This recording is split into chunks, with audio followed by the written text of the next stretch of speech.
Since 2000, gold Hmm. has outperformed the S&P 500, how many people would guess that after this epic equities bull market that we've seen so far? And then copper is starting to come around. People are finally figuring out that copper is not this boring old tech thing. It's an energy metal. The mining stocks are finally starting to respond to this long kind of secretive gold bull market and the kind of sudden one with copper.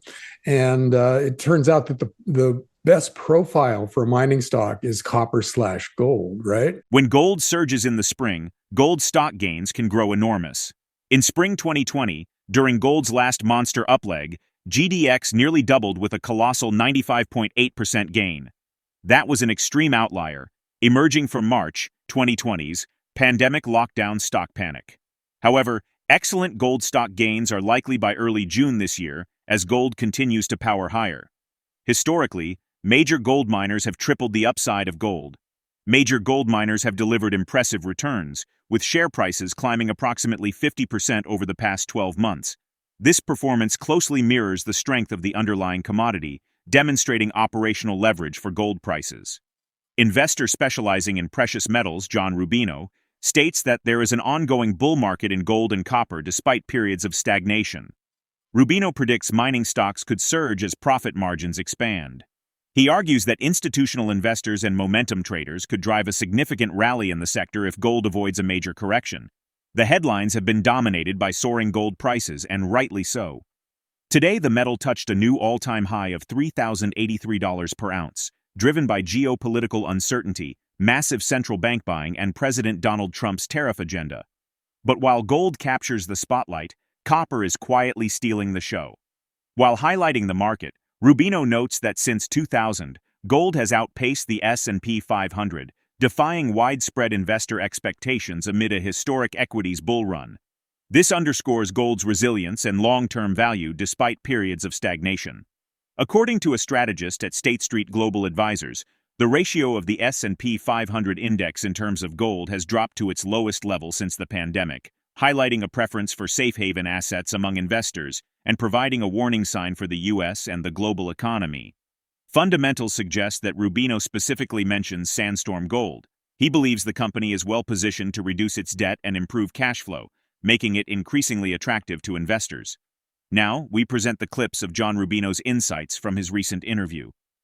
Before we continue to discuss this, please subscribe to our channel and activate the bell icon for timely updates. In the past month, gold and copper both went, and you can put a chart out going to the from the like 1980s, 1970s to today, and it is a phenomenally good looking bull market. Even though it didn't always feel like that for us, right? There were these long stretches where that was one of the most gold, for instance, was one of the most boring things to be in, and what a Yes. disappointment. But you look at that long-term chart, and this was a rockin' bull market for all of this century, for sure. Since 2000, gold Hmm. has outperformed the S&P 500, how many people would guess that after this epic equities bull market that we've seen so far? And then copper is starting to come around. People are finally figuring out that copper is not this boring old tech thing. It's an energy metal. It's an energy transition commodity that we have to have if AI is actually going to be a big force in the world going forward, because AIs require massive amounts of electricity. Can't get that without copper. So anyhow, the mining stocks are finally starting to respond to this long kind of secretive gold bull market and the kind of sudden one with copper. And it turns out that the best profile for a mining stock is copper slash gold, right? If you have those two Hmm. things now, you're getting very wide profit margins because every ounce or pound or whatever of whatever you're selling is becoming more valuable. You're getting more cash, and your costs aren't really going up recently because oil has gone down in the last year. It went from 80 some dollars a barrel to 60 some dollars a barrel recently. And that means mining, which is an energy intensive business, didn't get more expensive in the past year, or at least not way more expensive. So you're seeing these wide profit margins. And first quarter earnings this year are going to be excellent because gold went up again in the first quarter. And that means that a lot of the good quality gold and silver and copper miners are going to put up excellent numbers, and maybe the kind of numbers that show up on the radar screens of momentum investors. So you get momentum investing money coming into what has been a kind of a specialist, value-oriented investing community that's very small, very thinly traded, and you could see a lot of action going forward because of that. And I'm doing a Substack post on one of the stocks that really benefits from this. And to give an example here, Sandstorm Gold is a royalty company that a few years ago made a big acquisition to guarantee its growth for the next decade, but it took on a massive amount of debt in the process, and that debt has been weighing them down. They've been whittling at it, but they haven't gotten it paid off yet. But now people are looking at that stock and going, "Wow!" With their margins widening out, they make like $2,500 per ounce of gold that they sell.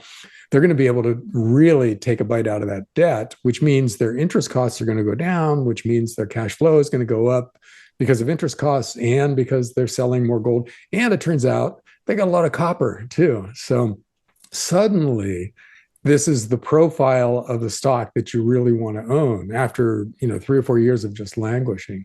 And I think there's a lot of that going on in the precious metal sector right now, where boring companies that just didn't look that interesting, weren't putting up that great of numbers or anything, suddenly, in the fourth quarter of 2024 and now the first quarter of 2025 look like growth stocks. So I think this is if we avoid that correction that you mentioned as a real possibility, if gold doesn't drop back down to $2,500 an ounce or copper down to $4.50 a pound, I think a lot of these stocks are going to be treated like growth stocks by the investment community, and they're going to have a really nice run. In the interview, JohnRubino advises cashing out when larger mining companies acquire smaller ones rather than holding the acquiring company's stock.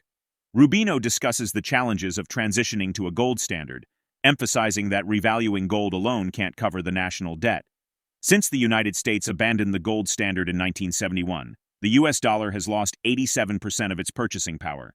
The US dollar's decline highlights the fundamental value proposition of physical precious metals as a store of value and hedge against currency debasement.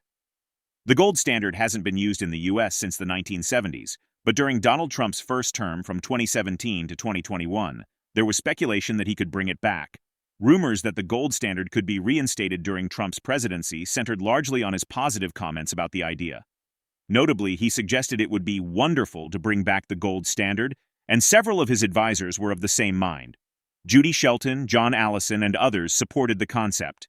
Despite the uncertainty, Rubino suggests the U.S. may restock Fort Knox before an audit. An audit could trigger a currency crisis if the gold isn't there. Let's get back to the interview. This is too early for us to start talking about this, but you and I are going to have a recurring topic at some point, which is, when should you start taking profits in precious metals related assets? And so I'll just tell you my strategy right now is that, like you said, the big guys have to buy out the little guys to top up their reserves. So own a portfolio, which is a big cross section of the mining industry. And when a big guy buys your smaller player, just take that out in cash. Just cash out of that. Don't wait for the big guy's stock to hit your account. Just cash out and let the market tell you how to build up cash, the acquisition binge. And so you don't really have, if you make that your rule, you don't really have to think about whether this little explorer should be worth 1 billion or 3.5 billion or whatever, which you can't calculate that. You can't really figure out what those things are worth. But if Newmont thinks it's worth 2 billion and they're going to, give you Newmont stock, reflects that, then you just sell the stock on the day of the announcement. I want an honest government someday. So I don't like the idea of that pump and dump. The gold standard that we might have to go to. I'd rather just see that happen and be done honestly. But what are the odds of that? That we what do do you have to value honestly, gold at, though? You can't value gold high enough to pay off the debt. Can't be done. Not to pay off the debt. Well, see, that's the problem, is what do we do with the debt as part of this? Because we have to be able to pay it off somehow, some way. But we lower the value of the debt by raising the price of gold. Yeah. And then you enrage the people who get screwed because they own the debt. And see, that's the battle of going to a gold standard, is that you have to screw over the people who trusted the government, and then you have to survive their anger afterwards. Storming the palace. Hey, and it's owners of government bonds, right? So that it's high-powered people, people who can definitely storm the government. One of the big stories of the past month has been all the gold flowing from London to New York. And it could be that the U.S. is restocking Fort Knox in anticipation of having to have the thing be audited. So, those two stories fit together pretty well. But you're right, they won't go. I don't think they'll go do it if their gold isn't there, because that would cause a major currency crisis here, I think. It would blow up. The whole economic system be gone. Dollar. But you know what it would do, though, was it would guarantee Trump's reputation forever, because that's such a brave thing to do. Like, look, we've been screwing up, but we're just going to admit it here. I'm going to be the one who's going to tell you the truth.